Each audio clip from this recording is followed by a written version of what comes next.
yes, that is something that we discussed before picking UV, was that we cannot leave so much burden on MS alone in the middle order. I'm willing to take up the responsibility of the order, but there needs to be one more guy with him down the order in case, the top order doesn't fire.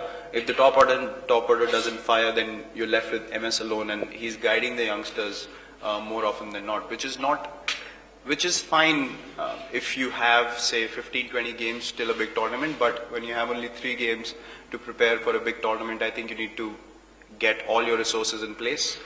You need to make sure that the guys you pick are in good form, are in good nick, have momentum.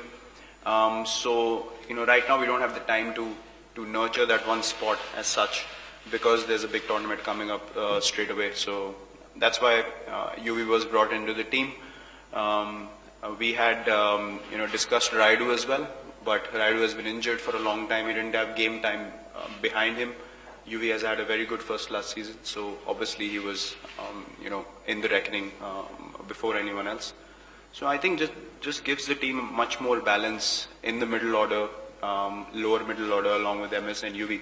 They can really guide Kedar and Hardik still with them, but to have 2 experienced guys compared to 1 is a massive difference. And I'm sure Hardik and Kedar can learn a lot from them, batting around them, and I think it'll be great for them.